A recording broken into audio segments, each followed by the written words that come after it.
গল্পটুনে আপনাদের স্বাগতম। করিমপুর নামে এক গ্রাম ছিল এবং সেই গ্রামে প্রায় প্রত্যেক মানুষই ছিল খুবই সৎ ও পরিশ্রমী। সেই গ্রামের একটি বাজার ছিল যেখানে সকাল থেকে সন্ধ্যা পর্যন্ত লোকের সমাগম লেগেই থাকতো। আর সেই বাজারে সুরেন নামে এক চাউমিনওয়ালা আর টিকাই নামে এক চাইনিজ খাবারওয়ালা ছিল। আসুন আসুন, চাউমিন খেয়ে যান। Chowmein, egg roll chowmein, chicken chowmein, fish chowmein, veg chowmein, সব ধরনের চাউমিন পাবেন সুরেনের চাউমিনের দোকানে। আসুন আসুন, খেয়ে যান সব নতুন ধরনের চাইনিজ খাবার। কম দামে কম খরচে খাবেন শুধু সুস্বাদু চাইনিজ খাবার। টিকাই ছিল খুব ভালো মনের একজন মানুষ। সে কিভাবে লোকজনদের পাশে থাকবে সেই চেষ্টাই করে, তাই সে কম দামে খাবার বিক্রি করে। কিন্তু সুরেন ঠিক তার বিপরীত।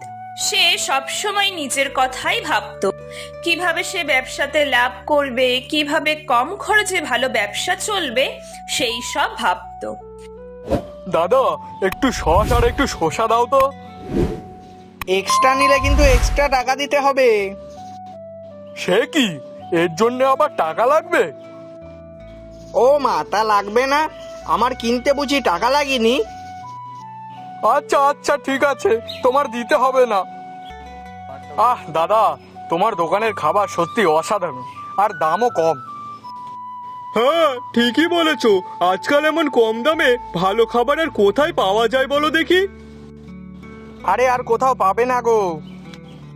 তোমাদের যে ভালো লেগেছে এটাই অনেক। তোমাদের কাছে একটাই অনুরোধ আমার, তোমরা একটু গ্রামের মানুষদের বলবে তারা যেন একটিবার আমার এই ছোট দোকানে এসে খেয়ে যায়।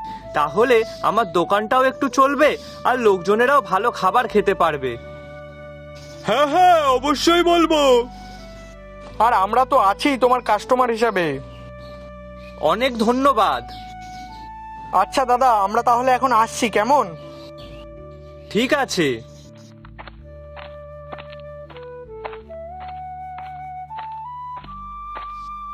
এই টিকায়ের জন্য আমার দোকানটা ঠিক মতো চলছে না। না না, এর একটা ব্যবস্থা করতেই হচ্ছে দেখছি।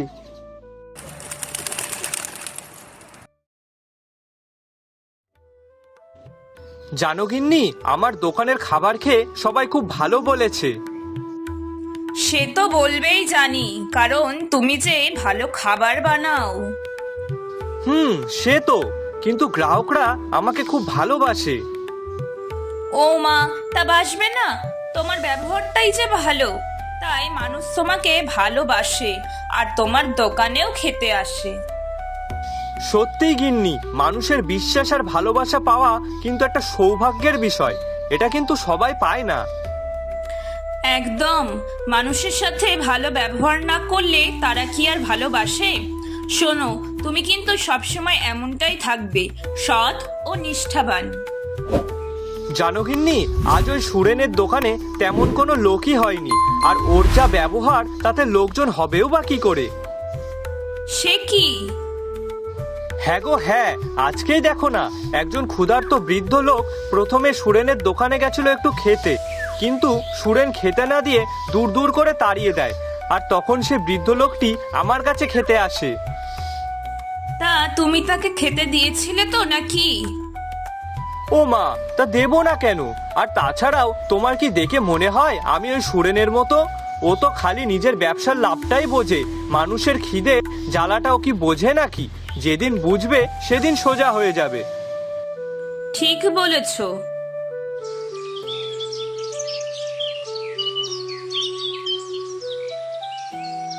শোন পটলা, তোকে আমার একটা কাজ করে দিতে হবে।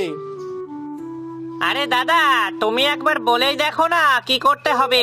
এই পটলা তোমাদের জন্য সব করতে পারে, পারলে নিজের জীবনটাও দিয়ে দিতে পারে।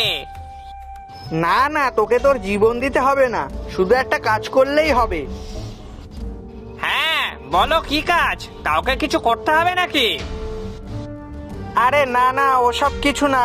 শোন, কাল সকালে তুই একবার বাজারে যাবি, আর বাজারে ওই টিকাই নামে যে ছেলেটা চাইনিজ খাবার বিক্রি করে তাকে হালকা করে একটু ধমকে দিয়ে আসবি, কেমন?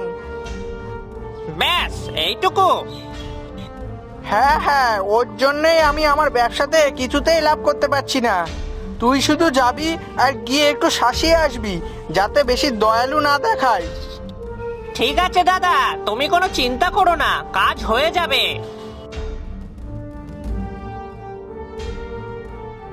অফার অফার অফার, আজকে চাউমিন প্লেট 20 টাকা, 20 টাকা মাত্র।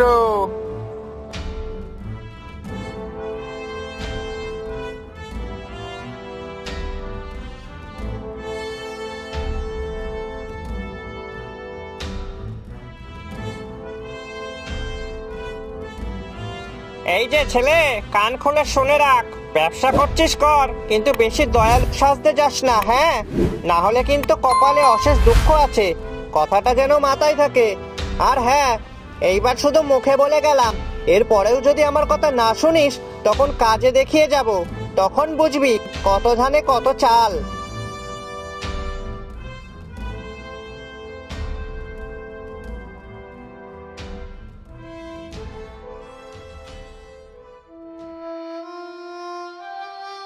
জানো গিন্নি, আজ একটা অচেনা লোক এসে কোনো কিছু বলা না কওয়া না ধমক দিয়ে চলে গেল।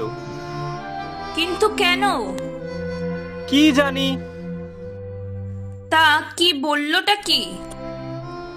আমি যেন লোকজনের প্রতি বেশি দয়ালু না হই, না হলে কিন্তু কপালে অবশেষে দুঃখই আছে। সে কি কথা, কিন্তু কেন? আর তাছাড়া উনি এমনটাই বা বলবে কেন? তোমার চেনা জানা কেউ না, তাহলে এমন বললো কেন? কি জানি, বুঝতে পারছি না। আচ্ছা, এটা ওই সুরেনের কাজ না তো? না মানে হতেও তো পারে সে হয়তো ওই লোকটাকে ধমক দেওয়ার জন্যই তোমার কাছে পাঠিয়েছিল। হ্যাঁ গো হ্যাঁ গিন্নি, ঠিক বলেছো, হতেও পারে, কারণ ওই লোক চলে যাওয়ার পর সুরেন মুচকি মুচকি হাসছিল। ওই তো, আবার কি? তাহলে তো এখানে পরিষ্কার বোঝাই যাচ্ছে কে এই কাজ করিয়েছে। আর তুমি সেই ভয়ে আজকে কোনো বেচাকেনা না করে বাড়ি চলে আসলে। কি আর করব, ভয় পেয়ে গেছিলাম। সত্যি তোমার আর কিছু বলার নেই।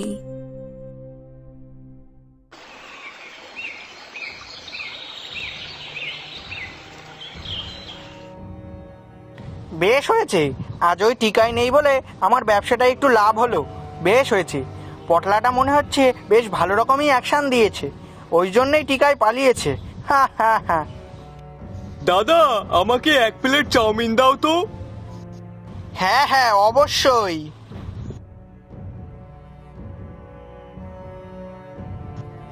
বাবা, পটলার ধমকে যে বিশাল কাজ করেছে দেখছি। অন্যদিন টিকায় আমার আগে দোকান খোলে, আর আজকে এখনো খোলেনি। যাক, ভালো হয়েছে, আজকে আমার বেশ ভালোই লাভ হবে।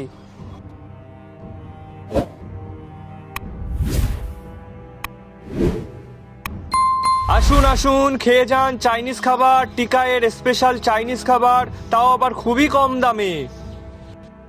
নাও, শয়তানের নাম নিলাম আর শয়তান হাজির হয়ে গেল। না, এবার একটা ব্যবস্থা করতে হচ্ছে দেখছি। কি দাদা, কাজটা ঠিকঠাক হয়েছে তো? আর হওয়া, শোন, এবার একটা বেশ ভালো রকম টাইট দিতে হবে ওই টিকাইকে। আচ্ছা বেশ, বলো কি করতে হবে।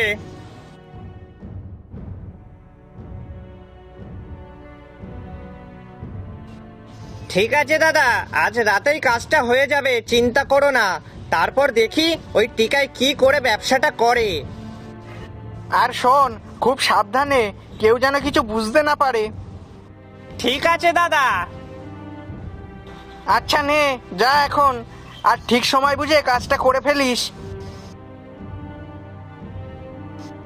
আচ্ছা গিন্নি, আসছি আমি। ঠিক আছে, তবে শোনো, কারোর সাথে কিন্তু কোনো ঝামেলায় চড়াবে না, বলে দিলাম। আরে বাবা, না না, আমার কি আর খেয়ে দে কাজ নেই যে ঝামেলায় জড়াতে যাব? আচ্ছা, আসছি আমি। উফ, আমি শুধু ভাবছি আজকে টিকায়ের মুখটা পুরো দেখার মতো হবে। হে হে, আমি তো সেই ভেবেই আনন্দ হচ্ছে। না, একটু তাড়াতাড়ি গিয়ে দেখি ওর দোকানটার অবস্থা কি হলো, আর টিকায়েরও।